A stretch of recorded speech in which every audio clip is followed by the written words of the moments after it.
गौरी पुत्र गणेश भगवान की जय। जय श्री कृष्णा, राधे राधे। नमस्कार दोस्तों, आपके अपने YouTube चैनल एक्सप्लोरिंग देवस्थानम में आपका स्वागत है।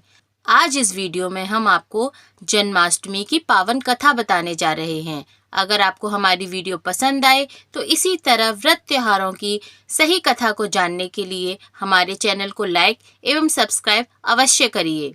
भाद्रपद कृष्ण अष्टमी को श्री कृष्ण जन्माष्टमी कहते हैं, क्योंकि यह दिन भगवान श्री कृष्ण का जन्म दिवस माना जाता है। इसी तिथि की घनघोर अंधेरी रात को रोहिणी नक्षत्र में मथुरा के कारागार में वसुदेव की पत्नी देवकी के गर्भ से भगवान श्री कृष्ण ने जन्म लिया था। यह तिथि उस शुभ घड़ी को याद दिलाती है और सारे देश में बड़ी धूमधाम से मनाई जाती है। कहा जाता है कि जन्माष्टमी के दिन भगवान श्री कृष्ण की जन्म संबंधी कथा को जानना चाहिए, सुनना चाहिए, जिससे आपको व्रत का पूर्ण फल अवश्य मिलता है व भगवान श्री कृष्ण की महिमा बनी रहती है। तो आइए शुरू करते हैं। द्वापर युग में भोजवंशी राजा उग्रसेन मथुरा में राज्य करता था। उसके आतताई पुत्र कंस ने उसे गद्दी से उतार दिया और स्वयं मथुरा का राजा बन बैठा। कंस की एक बहन देवकी थी, जिसका विवाह वसुदेव नामक यदुवंशी सरदार से हुआ था।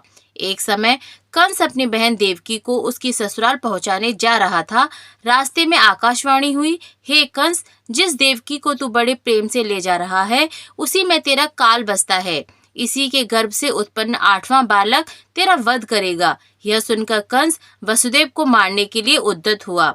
तब देवकी ने उससे विनय पूर्वक कहा, मेरे गर्भ से जो संतान उत्पन्न होगी उसे मैं तुम्हारे सामने ला दूंगी। बहनोई को मारने से क्या लाभ है। कंस ने देवकी की बात मान ली और मथुरा वापस चला गया। उसने वसुदेव और देवकी को कारागृह में डाल दिया। वसुदेव देवकी के एक एक करके 7 बच्चे हुए और 7 को जन्म लेते ही कंस ने मार डाला। अब 8वां बच्चा होने वाला था।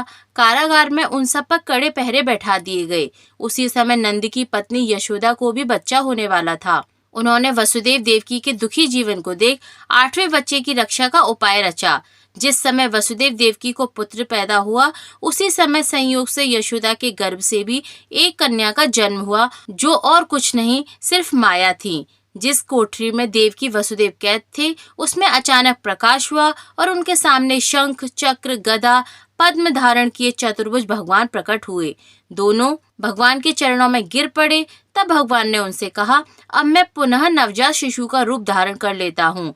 तुम मुझे इसी समय अपने मित्र नंद जी के घर वृंदावन में भेजाओ और उनके यहाँ जो कन्या जन्मी है उसे लाकर कंस के हवाले कर दो। इस समय वातावरण अनुकूल नहीं है, फिर भी तुम चिंता न करो। जागते हुए पहरेदार सो जाएंगे, कारागृह के फाटक अपने आप खुल जाएंगे और उफनती अथाह यमुना तुमको पार जाने का मार्ग दे देगी। उसी समय वसुदेव नवजात शिशु रूप श्री कृष्ण को सूप में रखकर कारागृह से निकल पड़े और अथाह यमुना को पार कर नंद जी के घर पहुंचे।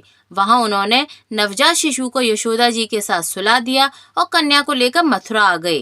कारागृह के फाटक पूर्वतः बंद हो गए। अब कंस को सूचना मिली कि वसुदेव देवकी को बच्चा पैदा हुआ है। उसने बंदी गृह में जाकर देवकी के हाथ से नवजात कन्या को छीनकर पृथ्वी पर पटक देना चाहा, परंतु वह कन्या आकाश में उड़ गई और वहां से कहा, अरे मूर्ख, मुझे मारने से क्या होगा। तुझे मारने वाला तो वृंदावन जा पहुंचा है, वह जल्द ही तुझे तेरे पापों का दंड देगा। यह है श्री कृष्ण की जन्म संबंधी कथा।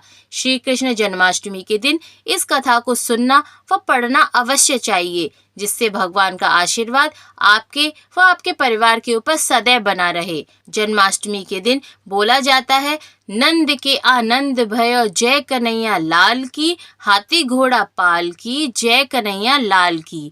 बोलिए श्री कृष्ण भगवान की जय।